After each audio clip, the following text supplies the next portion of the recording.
Tel Aviv University, and tonight I'm very happy to be interviewing Lydia from um, Wikimedia Deutschland.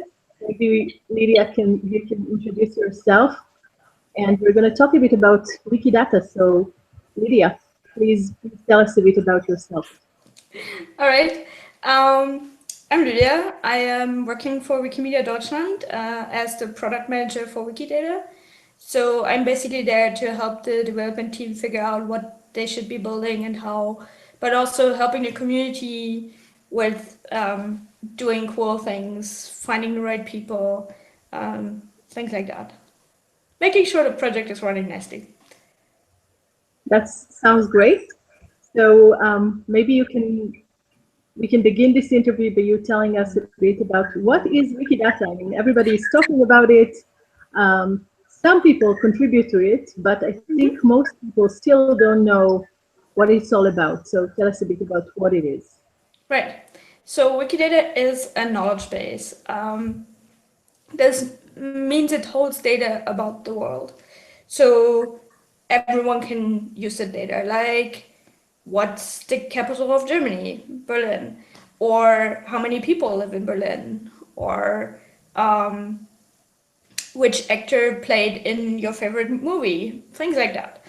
Um, and this data can then be used by Wikipedia, by all the other Wikimedia projects like Wikivoyage or Wikibooks and so on, but also everyone else who wants to make use of some good structured data that is machine readable about the world. The nice thing about Wikidata is that all the data we have is available in many, many languages and can be edited and read by humans, but also machines. And this means you can build amazing things, basically. The reason we started Wikidata was that Wikimedia has nearly 300 Wikipedias. Um, some of them really big, like the biggest one, English language Wikipedia, but some of them also really, really small, with like 5 people editing on that project. And it means that these 5 people have a really hard time keeping the content they have up to date, right? If someone marries or a new mayor is elected for a city and things like that, these small languages have a really hard time keeping that up to date. And Wikidata is there as one central place where they can easily get that data in their language and making use of a lot more manpower, so to say, from other projects, for example. So can you give one example of how it works just to make it clear for people? Okay, say Berlin has a new election and a new mayor is elected. Let's call him John. So English Wikipedia goes and changes their article about Berlin to say that John is the new mayor of Berlin.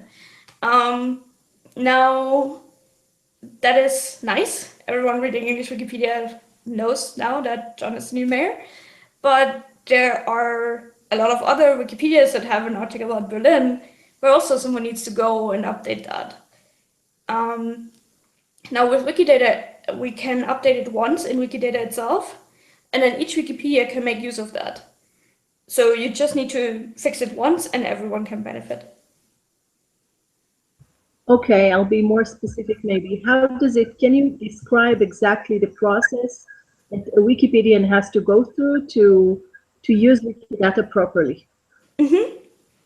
So Wikidata isn't forced on the Wikipedias. They have to actively say, I want to use Wikidata here in this place. In our example, the article about Berlin maybe has an info box, info box city or something similar. And the template for that info box needs to be written in a way that it makes use of Wikidata. There's 2 ways. One is a parser function, and the other way is via Lua, the scripting language. And once the template is changed, it can make use of Wikidata. And then the article will use the value from Wikidata. So what does a person, again, I think this is very clear to people who are, who already know how it works, but for my students, at least, who are just starting out in Wikipedia, what can I Mm-hmm. tell them? What can you tell them to make it clear how to use this tool, how it really works, what they need to do to make use of it? Mm-hmm. So if you want to make use of it in a Wikipedia article, um, you basically, a lot of Wikipedia articles use templates. That's basically a receipt for how to show specific things in an article, like an info box.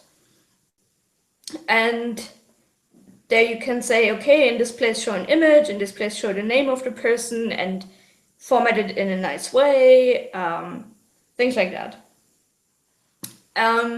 And you do this to have uniformity across, for example, all cities. All cities should have the same kind of info box, for example, in terms of layout and what kind of information is shown and so on. And this template makes sure that it happens. And basically, then you can program the template in a way that it doesn't take the value from the article itself, but from Wikidata. There are a lot of examples already. If you want to look at one, for example, you can look at the article South Pole Telescope on the English Wikipedia. That makes use of Wikidata, and then you can look at the template that is used and the Lua modules and so on. If you want Can to you see it in real life. Yeah, I will ask my students to definitely look at these examples, but can you talk a bit more about why it's important? You mentioned people using it and machines using it. Can you say something about that? And Mm-hmm. So, one of the inevitable things that will come is more and more machine learning and more smart algorithms, smart websites, and so on that are basically everywhere, all around us. Smart devices, smart content, and so on will happen. And one of the really core building blocks of that is structured data, because in order to build good algorithms, you need knowledge about the world to feed these algorithms. And that's basically what Wikidata is. It is a structured place where you can ask, for example, what's the capital of Germany, or what's the main actor in the Matrix movie, or things like that. And that's incredibly important to have for these things. And in my opinion, it's really, really important that we have a place for this where people can actually influence it and where it's free and open. Um, because we're going more and more to a web that is silos and closed walls, closed walled gardens. So in that sense, Wikidata is a help to give us back some control. so And that's the first thing why I think Wikidata is really important. The other thing is, of course, that with it we give more and more people more access to more knowledge, because if you don't speak English, it's really tough on the internet to find content that is relevant for you, that is making your life better, that tells you things about the world.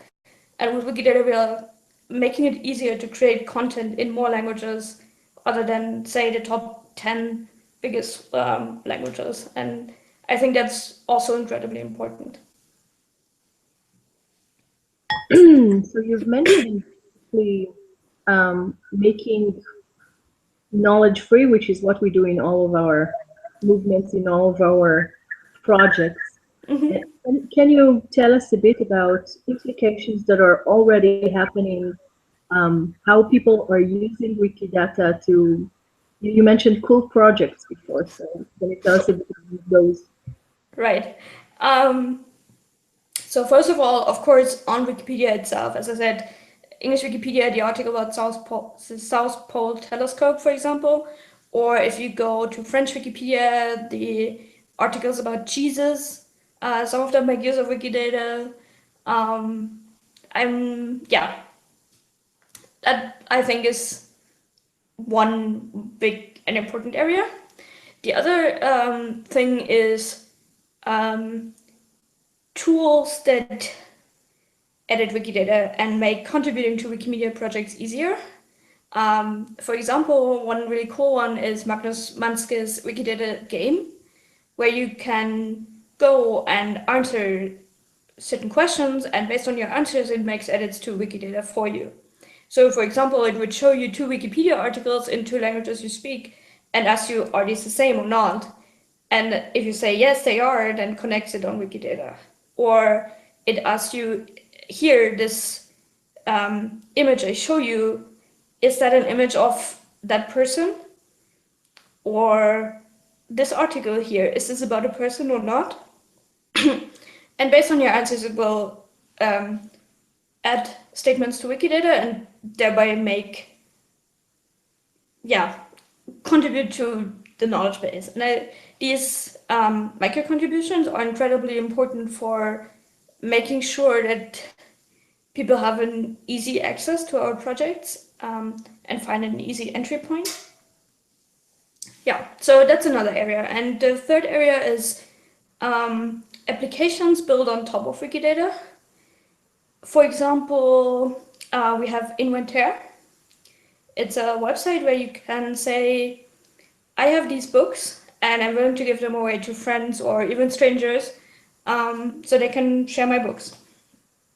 And Maxime, who made this website, said, okay, to build this website, I need information about books and information about authors, but I don't really want to maintain it all myself. I don't want to have to maintain pictures of authors. I don't want to have to maintain their names in many languages. I don't want to maintain when they were born, when they died, and all this kind of things. So he went to Wikidata and gets the data from there, which makes his work much, much easier. And the website he built much more appealing.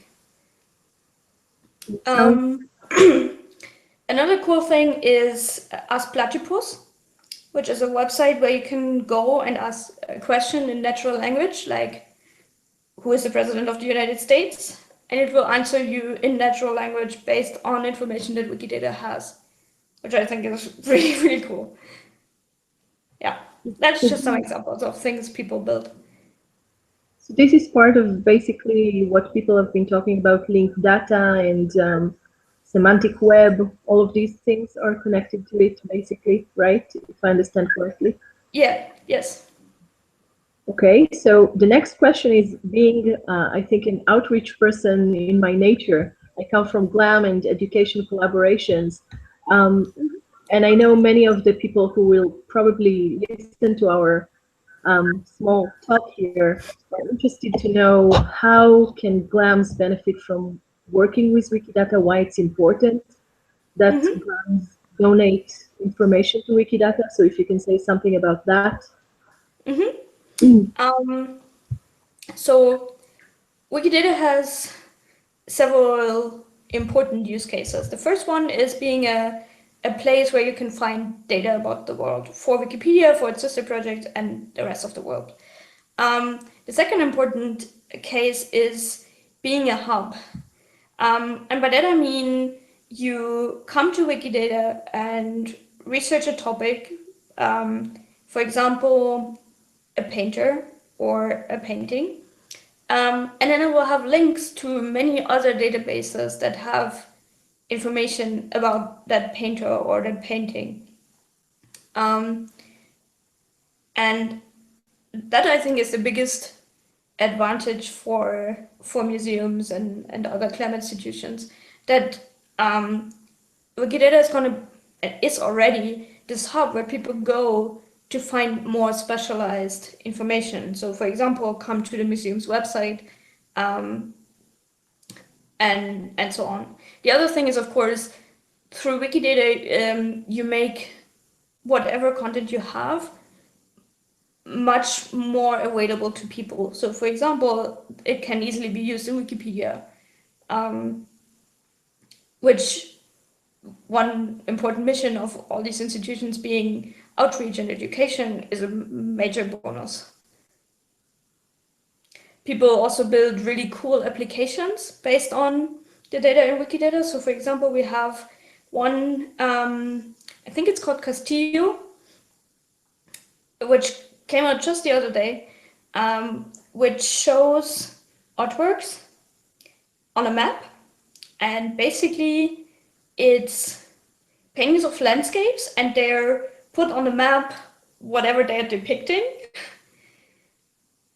So that I think that's kind of cool, and all these things are only possible when you have it machine readable and readily available for people to play with. Because one of the important things about open content in general and open knowledge and open data and free software is that most of the really cool ideas won't come from you as an institution or provider in some way, but it's people who see the data, see the content, see whatever you have, and think, oh yeah, I can build something really cool with this. And you'd be surprised what they come up with.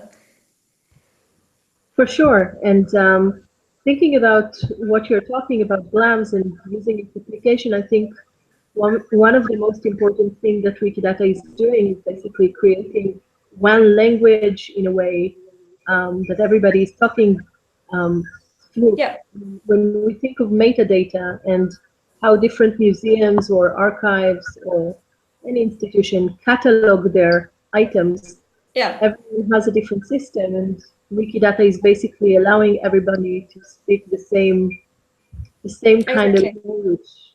Yeah, So, um, so I think for GLAMs, it's becoming clearer that it's why it's important. And I know that libraries are already using Wikidata. yeah. So can you say something about libraries, what you know about? Um, well, we have. I don't have an example right now of a library specifically, but we have a lot of CLAM institutions that we have contributors from who are in working very closely with some of our editors to. There's, for example, the Some of Our Paintings project on Wikidata, which is about creating an item on Wikidata for every painting that is in one of the big museums out there. To describe it and to build cool tools on top of, like I explained, Callisto. Um, and um, yeah, things like that. I think we will see much more over the next year. I really hope so. And I think my last question is the application for how it's important for education. If you can say something about, specifically, I'm interested in higher education, but I think Mm-hmm. throughout education system in general. Mm-hmm. Um, so I think there are several angles. One of them is, of course, that we are building tools to make the small Wikipedias, so in small languages, more useful, which of course leads to these Wikipedias providing their readership more knowledge and educating them more. And the other side of it is that I think you can build some cool tools on top of Wikidata to help people play or with information, with data, with knowledge. Um, and the third thing I think is that Wikidata is a very good tool to get people started and understand that knowledge isn't something that someone from up above gives to you and that is set in stone and forever unchangeable, but instead it's something you can be a part of, um, and that you can change and that you can influence. And I think that's incredibly exciting and a very important lesson for people in our time. Certainly. And I think on that optimistic note, I want to thank you so much for agreeing to talk to me and my students. And No I problem. yeah, and I hope we're going to see many more applications and people starting to use Wikidata. So thanks I so hope so much. too. So thanks so much, and good night. You're welcome. Good night.